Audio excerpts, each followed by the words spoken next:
Crowley, ele foi usado por Satanás, sim, um satânico muito forte. Inclusive, ele auto-se-titulava como a besta. Isso mesmo. Ele foi usado por Satanás para minar a mente das pessoas com mensagens subliminares, com avisos do que iria acontecer, do que estava planejando, através de filmes, só para os adeptos, as magias e a maçonaria e ao satanismo. Ele controla os governos, as religiões, inclusive muitas religiões evangélicas, a religião católica e outras.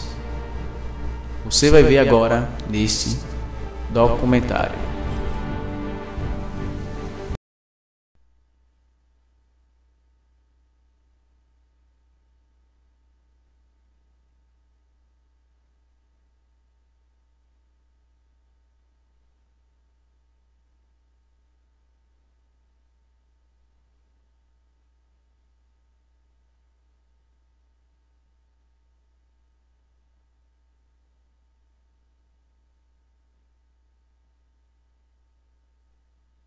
By 1924, Crowley was living in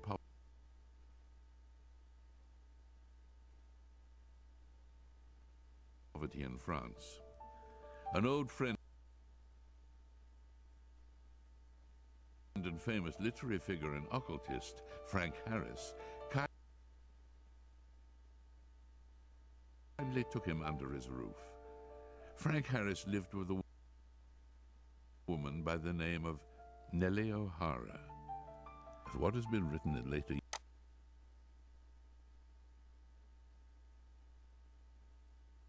years can be believed, Nellie had a friend in America, Pauline Pierce, who was married to Marvin Pierce, head of the McCall Corporation. In early 1924, Pauline traveled to France to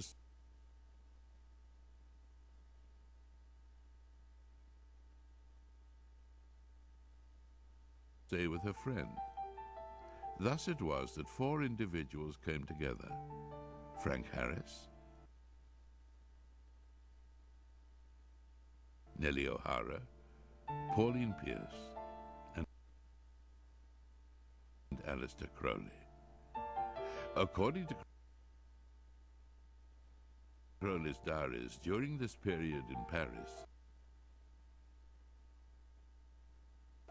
Crowley underwent the supreme ordeal, linked with his realization of the grade of Ipsissimus.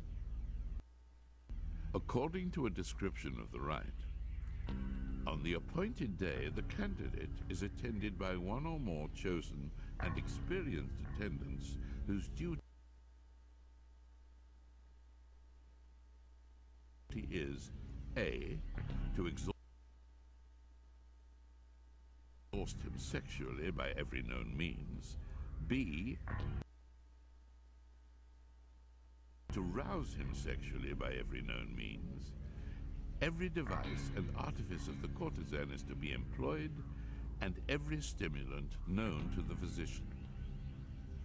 If Crowley did go through this ordeal in 1924, then it is highly likely, based on his previous experiences, that his closest associates of that time, including Nellie and Pauline, performed as his magical assistants. Pauline Pierce returned to America in early October of 1924. 8 months later, on June the 8th, 1925, she gave birth to a girl named Barbara. Barbara Pierce married George H.W. Bush, who eventually became the 41st President of the United States, and they had a son, George W. Bush, the 43rd President of the United States. Could the wickedest man in the world, Aleister Crowley, be George W. Bush's grandfather?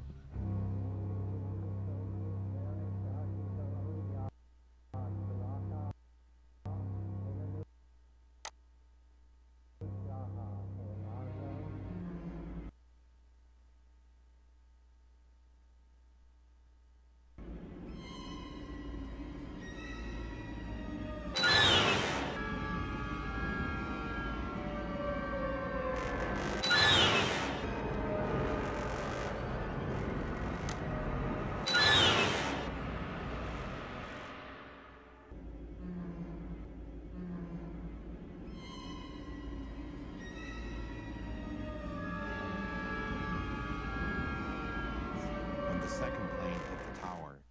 His chief of staff entered the classroom and told Mr. Bush, the nation is under attack. Not knowing what to do, with no one telling him what to do, and no Secret Service rushing in to take him to safety, Mr. Bush just sat there and continued to read My Pet Goat with the children.